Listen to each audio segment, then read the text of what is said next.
ময়নায় BJP কর্মী রহস্য মৃত্যু। রবিবার থেকে নিখোঁজ সুব্রত অধিকারী দেহ উদ্ধার বাড়ির পাশের পুকুরে।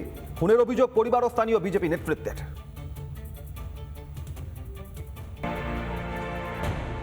রবিবার থেকে নিখোঁজ বিজেপির সেই কর্মীর দেহ উদ্ধার হলো বাড়ির পাশের পুকুর থেকে। মায়ের চোখের জল বাঁধ বাঁধছে না। যে সে খুন করেছে, ওকে কেউ মেরে ফেলাইছে গো বাবা, আর কিছু না রে বাবা রে। ধৈর্য রাখুন।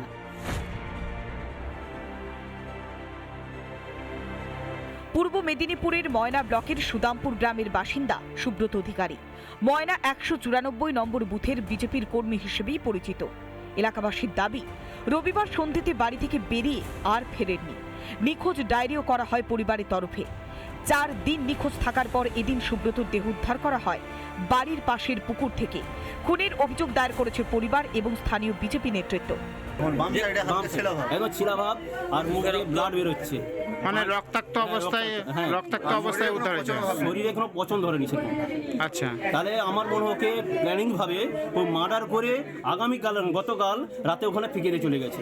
গালে ডান পাশে বাম পাশে একটা আঁচড়ানোর দাগ ছিল, মুখ থেকে কাঁচা রক্ত দেখা গেছে এবং কপালের ধারেও একটা আঘাতের চিহ্ন আছে। ভয় বিজেপি কর্মীদের আছেই, আজকের দিন হলে কি না কি ওরা করে, সুতরাং সেই থেকে তো আরও সন্দেহ বেশি হচ্ছে। বিজেপি কর্মী রহস্য মৃত্যু। পরিবারের পক্ষ থেকে খুনের অভিযোগ দায়ের করা হয়েছে। বিধানসভা নির্বাচনের আগে জানি সরগরম ময়না। রিপাবলিক বাংলা।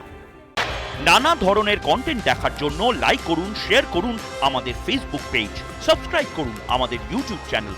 পাশাপাশি অন্যান্য ব্রেকিং নিউজের জন্য অবশ্যই চোখ রাখুন রিপাবলিক বাংলায়।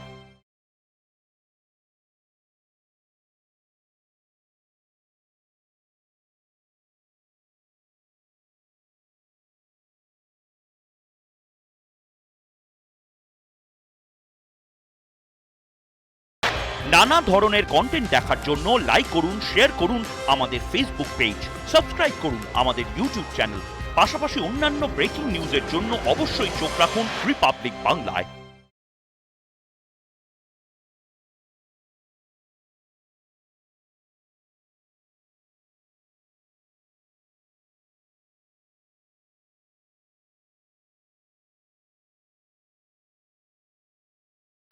নানা ধরনের কন্টেন্ট দেখার জন্য লাইক করুন, শেয়ার করুন আমাদের ফেসবুক পেজ, সাবস্ক্রাইব করুন আমাদের ইউটিউব চ্যানেল। পাশাপাশি অন্যান্য ব্রেকিং নিউজের জন্য অবশ্যই চোখ রাখুন রিপাবলিক বাংলায়।